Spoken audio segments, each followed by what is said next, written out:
C'est déjà là. Vous êtes là? Nous sommes là. Ok. Maintenant, il faut reprendre. Mais il faut poser la question et tu reprends, tu donnes le verset tout et maintenant tu reprends. Vas-y, frère. Exactement.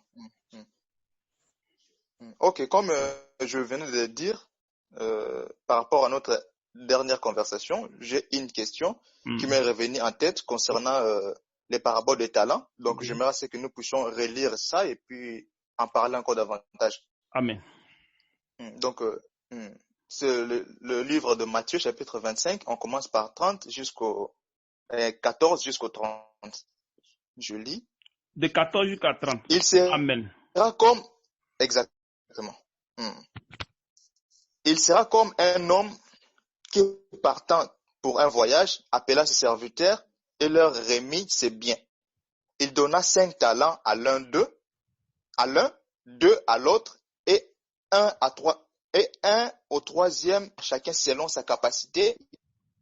Aussitôt, celui qui avait reçu le 5 talents s'en allant, les fit valoir et il gagna 5 autres talents.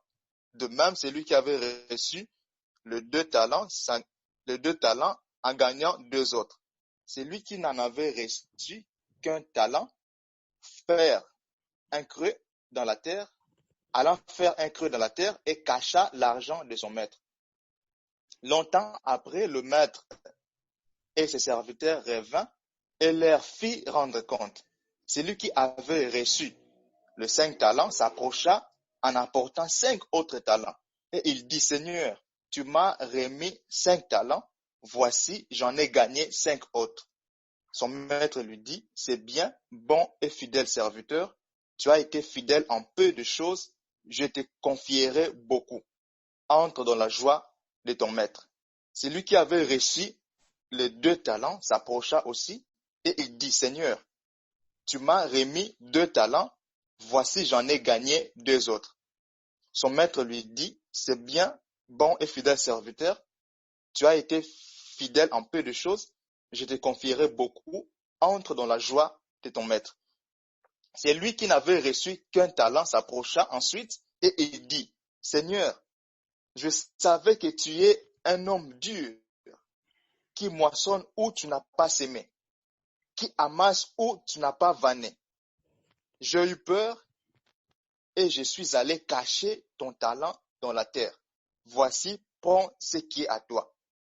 Son maître lui répondit, Seigneur, serviteur méchant et paresseux, tu savais que je moissonne où je n'ai pas sémé et que j'amasse où je n'ai pas vanné.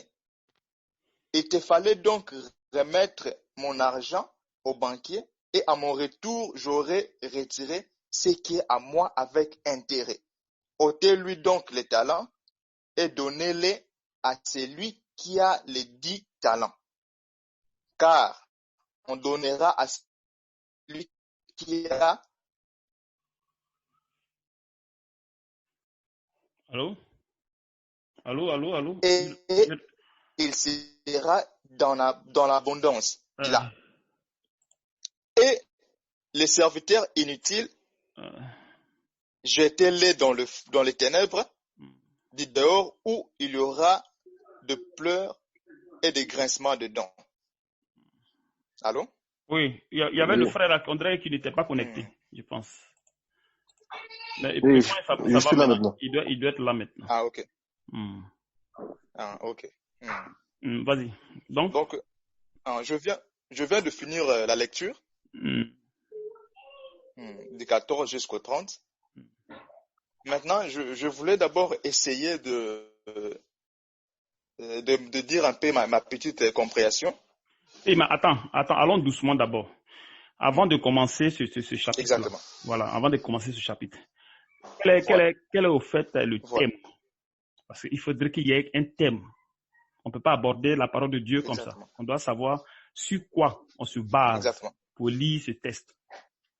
Parce qu'autrefois, tu as posé des questions précises. Donc, et il y a eu un développement. Et à partir de ce développement, tu as introduit ce verset. Exactement. Voilà, tu as vu. Tu as vu, donc, et tu te rappelles bien qu'on avait parlé de, comment on appelle ça, la fin du monde, comment on appelle ça, la prédestination, si je me trompe pas, ou bien... la prédestination. C'est avec toi, non? Exactement. Je pense bien. C'est avec toi, non? Et oui, c'est avec moi, exactement. Voilà. Puis on a fait je t'ai expliqué un peu avec la Bible, la prédestination. Et maintenant, tu as introduit ce verset. Tu vois, non? Donc, sur quoi, au fait, on se base? Il faudrait qu'il y ait comment dirais-je, Exactement.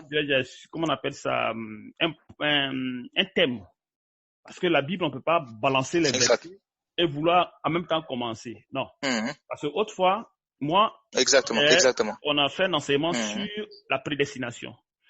Et après la prédestination, maintenant, s'il y a maintenant d'autres thèmes maintenant, il faut qu'on essaie de voir ce qu'on, tu vois, non? Parce que on peut pas prendre les, comment on appelle ça, comment on appelle ça, les recommandations et les coller à la prédestination. Parce que la prédestination et la recommandation, ça fait deux choses carrément différentes. Parce qu'il y a d'abord la prédestination et il y a maintenant la recommandation. Ce sont deux choses carrément différentes. Voilà. Comme je t'avais expliqué autrefois. Dieu a prédestiné les choses et Dieu est venu encore nous recommander certaines choses qu'on doit faire, qui sont bonnes devant lui. On ne peut pas mélanger les deux. Ça mélanger les deux, ça ne peut pas donner quelque chose de bon. Tu vois, non?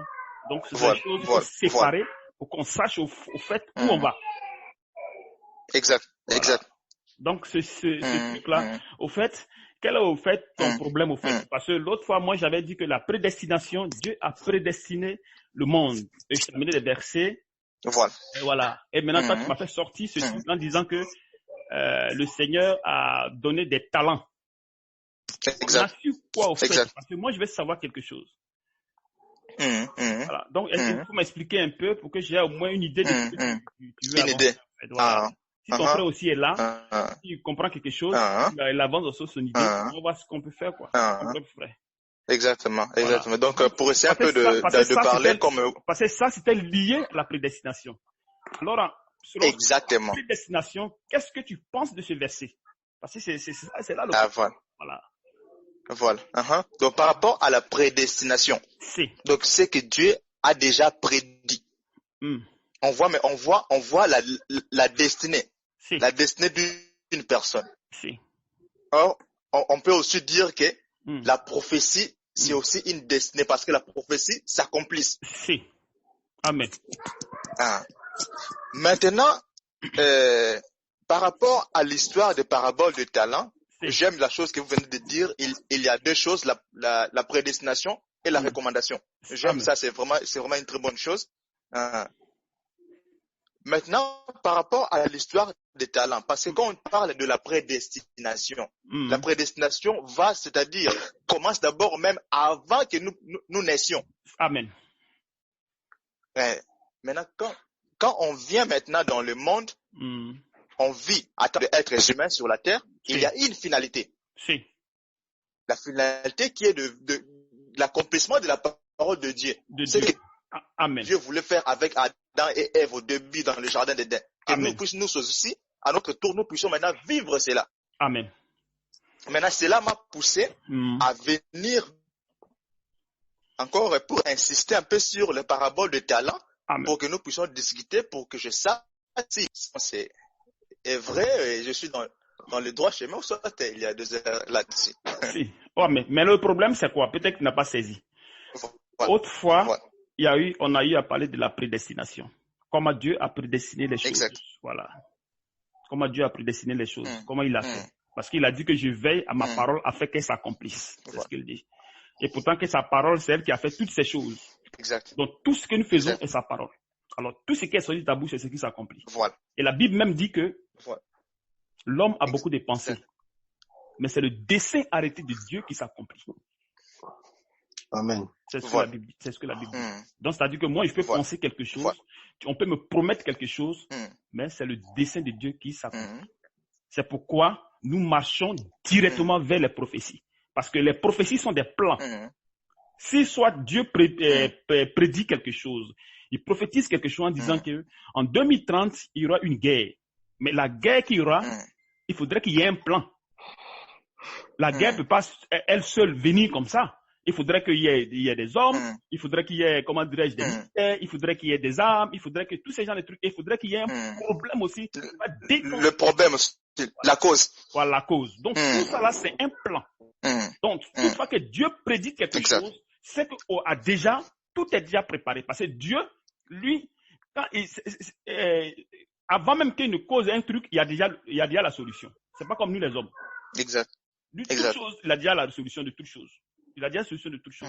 Alors, quand il parle qu'il y aura une guerre, c'est que tout est déjà préparé. Parce que nos vies sont liées. Nos vies, c'est comme moi, je quitte ici, je vais en France. Moi, en allant en France, sur la route, je vais croiser des personnes. Je vais monter dans l'avion, je vais payer, soit on va me contrôler. Donc, tous ces trucs-là, c'est un plan et j'arrive maintenant à mon hôtel ou j'arrive chez le frère. Donc, tout cela, ce sont des trucs que Dieu a préparés que moi, je dois traverser. Tu comprends? Je ne sais pas si je me fais comprendre un peu. Voilà, c'est des trucs que moi, je dois traverser. C'est pareil pour la guerre. Tu vois, non? C'est pareil pour la guerre. Alors, si maintenant Dieu amène maintenant des recommandations, les recommandations sont à l'intérieur de ses prophéties. Tu comprends? Ok. Les recommandations à l'intérieur de ces prophéties. Il y a des fois, Dieu peut te dire, il faut prier. Si tu pries bien, ça va aller. Et souvent, ça ne marche pas. Et souvent, ça marche. Je ne sais pas si il me fait comprendre un peu. Voilà. Donc, moi, je vais comprendre un peu, plus ou moins, l'idée de ce verset par rapport à la prédestination. C'est-à-dire que je vais comprendre plus ou moins au point. Tu vois, donc, voilà pourquoi je te pose un peu la question qu'on fait. Maintenant, s'il y a ton frère de Paris, là, s'il a quelque chose à dire, qu'il injecte un peu pour qu'on arrive à comprendre un peu certaines choses qu'on fait. En fait, moi, c'est vrai que c'est aujourd'hui que je viens de vous rejoindre. Jusque-là, je n'arrive pas encore à bien comprendre quand vous parlez de la prédestination. Par rapport aux Écritures, quels sont les sous-bassements? Qu'est-ce que nous pouvons comprendre par la prédestination selon les Écritures? C'est d'abord ça, ma question. Et si vous me dites ce que vous entendez par la prédestination par rapport aux Écritures, c'est alors que je vais comprendre et voir comment je peux intervenir. Si, mais moi, j'ai un peu expliqué, non? Je ne sais pas si tu as suivi un peu ce que j'ai dit. Je ne sais pas si tu as suivi un peu ce que j'ai dit. J'ai expliqué un peu ou bien tu n'as pas trop saisi? Je n'ai pas tout saisi en tout cas.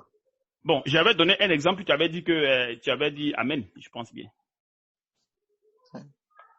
Ou bien? Oui.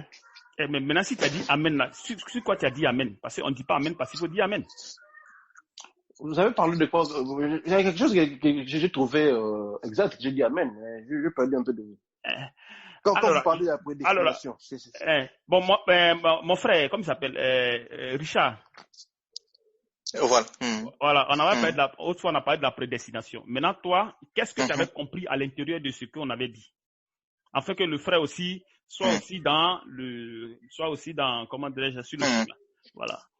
Exactement. Comment c'était expliqué un peu? Il faut essayer de voir un peu qu'est-ce que tu peux avoir comme la chose. Et là, comme ça, on va.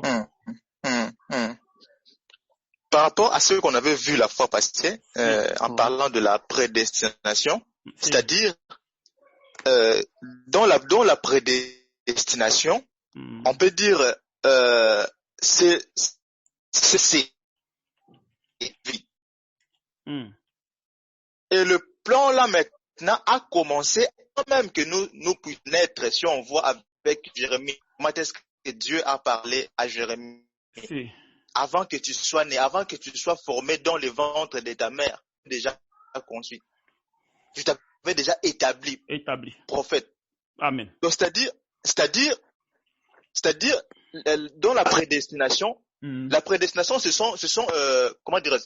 C'est comme le plan de la construction d'une maison. Amen. Le plan de la construction d'une maison. C'est-à-dire, la maison sera construite en fonction du plan que l'architecte. Amen.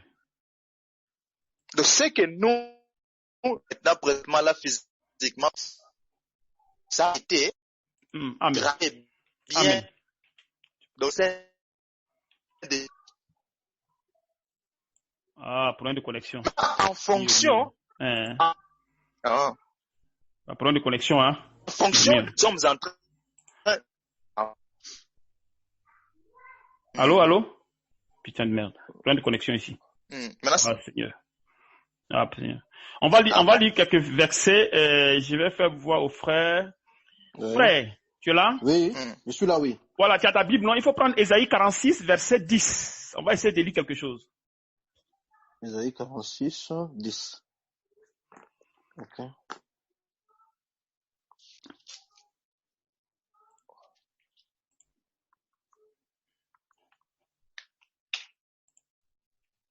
Et 46, 10.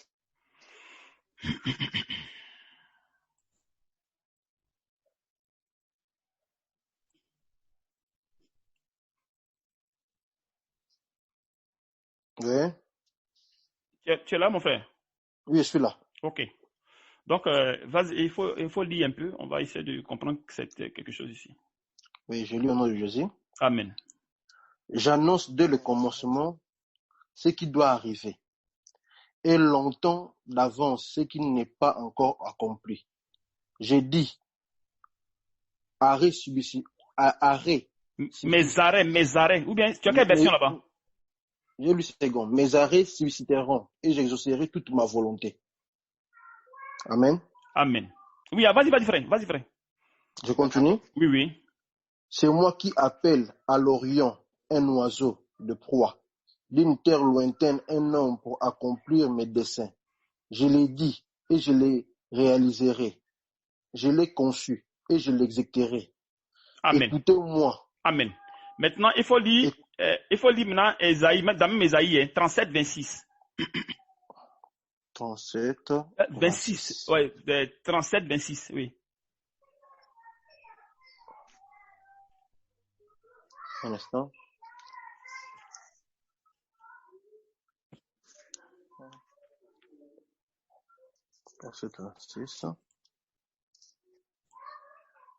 Voilà. N'as-tu pas appris que j'ai préparé ces choses de loin et que je l'ai résolu dès le temps ancien? Maintenant, j'ai permis qu'elles s'accomplissent et que je réduise de villes fortes en morceaux de ruines. Je continue? Amen. Maintenant, il faut lire maintenant Psaume 139, verset 16. Psaume 139, verset 16.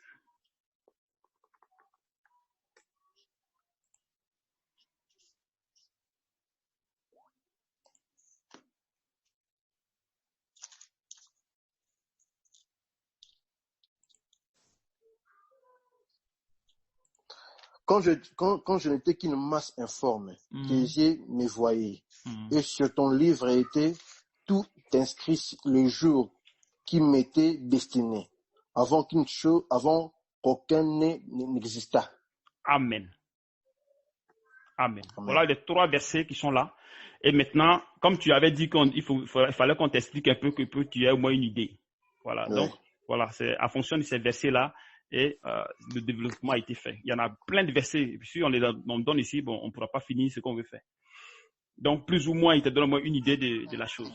Voilà. Oui, j'ai au moins l'idée par rapport au... Voilà, c'était par rapport à la prédestination. Parce que moi, j'avais fait un enseignement où j'ai dit que Dieu a tout prédestiné. Et nous marchons dans la volonté de Dieu. Parce que c'est ce qu'il a dit. Il dit, n'as-tu pas appris que j'ai préparé ces choses d'avance? Et dans Psaume 139, c'est écrit qu'avant même que tu ne naisses, tes jours étaient écrits sur le livre de vie du Seigneur.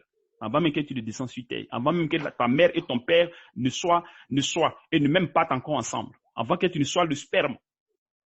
Donc Dieu avait déjà prédestiné tout ce que tu avais à faire. Il avait déjà prédestiné cela. Voilà. Donc, c'est pourquoi.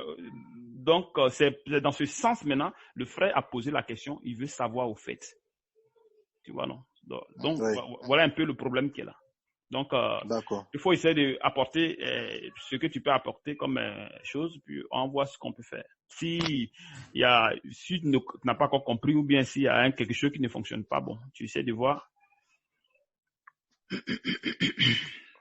Ok, on peut continuer. Faites attention, hein, parce que moi, j'ai une version de ce truc-là. Donc, ils peuvent couper, puis je peux relancer. Mais une version gratuite non, de ce programme-là. Tu vois, non? Donc, si ça se coupe, ne partez pas. Je peux vous reconnecter. Comme autrefois, tu te rappelles, non, frère?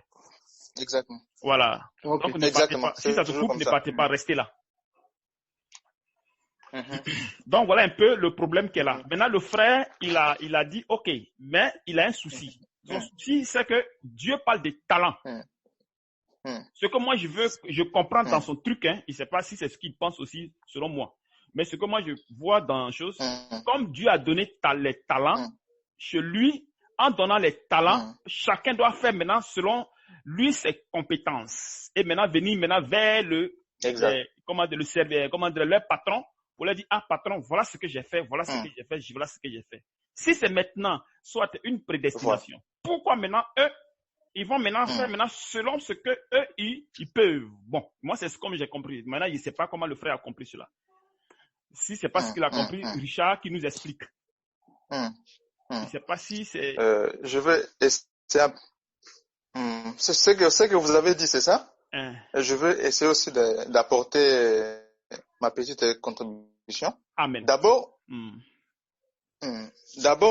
ce que je sais de comprendre, quand le Seigneur a donné les talents aux hommes, aux gens, à ces 3 personnes, il a donné, la Bible nous a bien précisé, il a donné à chacun selon sa capacité. Donc, cela veut dire quoi? Quand il donne à chacun selon sa capacité, donc toutes les trois personnes, ils sont en mesure de travailler selon leur capacité. Maintenant, il y a une chose maintenant d'indifférence, c'est-à-dire 2 personnes, ils ont bien travaillé, puis une autre, il n'a pas travaillé. Pourquoi la 3e personne n'a pas travaillé? Il dit lui-même bien dans le verset 25, j'ai eu peur et je suis allé cacher ton talent dans la terre. Il commence d'abord à donner une description au Seigneur. Il commence à donner une description au Seigneur. Je savais que tu es un homme dur, qui moissonne où tu n'as pas semé et qui amasse où tu n'as pas vanné. C'est bien, ce sont les critères que lui il donne au Seigneur. Mais selon ma compréhension, il avait aussi mal compris la chose dont il parlait au Seigneur. Il avait mal compris. Et il est allé cacher les talents. Non, mais il a dit peut-être en disant attends un instant. Lui, il a dit selon les capacités, c'est pas ça? Tu sens un peu ce que j'ai dit? Parce que quand on parle de capacité, c'est quoi? C'est-à-dire que moi, je donne la capacité soit de faire telle chose et de ne pas arriver à telle chose. C'est-à-dire qu'on peut être 5 personnes, 5 joueurs. Et moi, je suis là, c'est moi qui vous donne les capacités. Moi, je donne une capacité de jouer, de marquer un but. L'autre de marquer 50 buts. L'autre de marquer 60 buts. Ça, c'est les capacités que je vous donne. Parce que la Bible est claire là-dessus. Dans 2 Corinthiens chapitre 3, verset 4, cette assurance-là, nous l'avons pas prise auprès de Dieu. Ce n'est pas à dire que nous ne soyons pas nous-mêmes capables de concevoir quelque chose en venant de nous-mêmes. Notre capacité, au contraire, vient de Dieu. Alors, si lui, il n'a pas pu faire ce que le Seigneur a demandé, c'est sa destination, c'est sa capacité que le Seigneur a mis pour lui. Et non lui-même. Parce qu'aucune volonté ne vient de nous, tout vient de Dieu.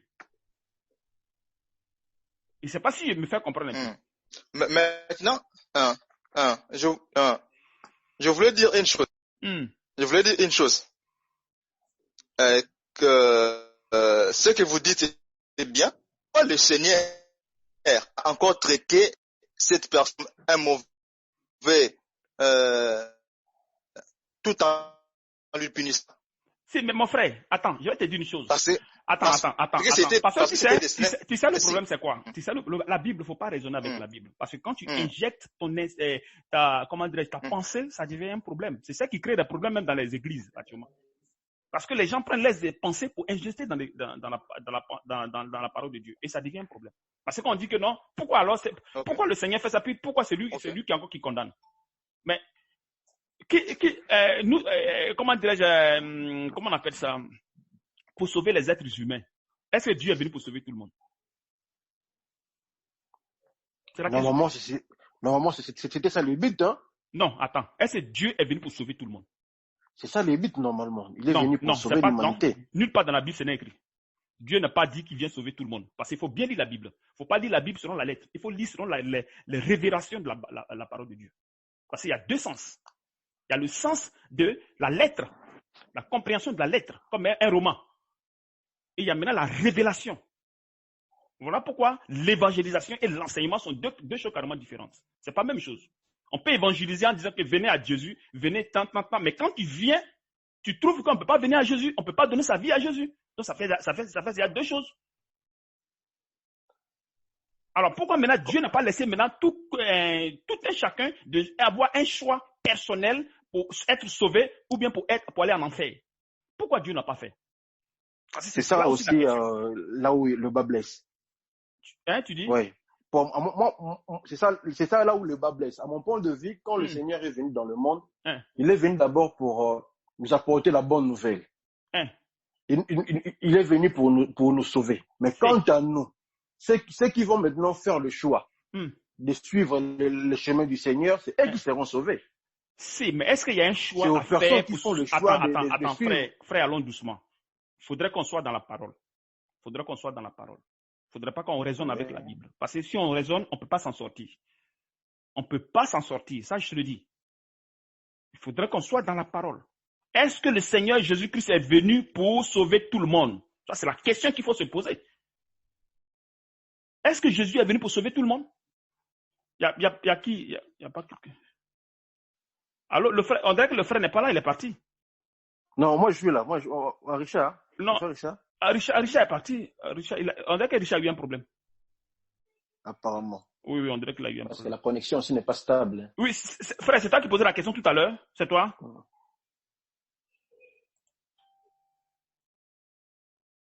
Non. Moi, j'ai intervenu par rapport à votre question. Est-ce que Jésus-Christ est venu pour sauver tout le monde? Moi, en tout cas, à mon humble avis, moi, je pense que quand le Seigneur est venu dans le monde, c'est d'abord avec une mission de sauver les personnes qui vont faire le choix d'accepter la bonne nouvelle.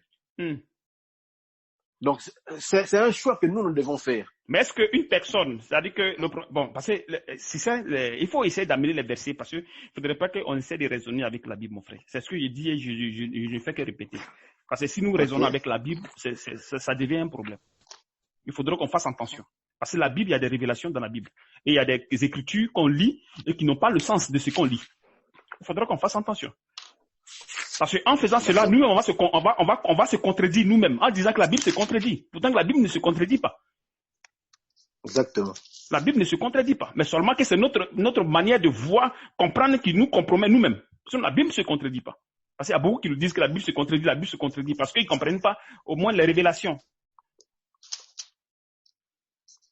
Parce qu'il y a plein de versets qui sont là et qui ne disent pas que Jésus est venu pour sauver tout le monde. Non. Mais quand la Bible dit que vous avez été racheté, qu'est-ce que cela signifie selon vous? Vous avez été racheté. Quand quelqu'un est racheté, là, c'est quoi? C'est-à-dire que la personne a été d'abord achetée, donc qui appartient à quelqu'un, et il est venu racheter la personne. Exact. Donc, on parle de rachat. C'est pas une question de toi-même, tu as été choisi. Non. Tu as été d'abord propriétaire de quelqu'un. Parce qu'on t'avait déjà acheté. Et on vient te racheter. Donc, quand du moment vous dites qu'il y a un choix, ça devient un problème. Et si nous prenons par exemple le livre de Deutéronome 30, verset 15. Qu'est-ce que le verset dit? Bon, je lis. Regarde, je mets aujourd'hui devant toi la vie et le bien.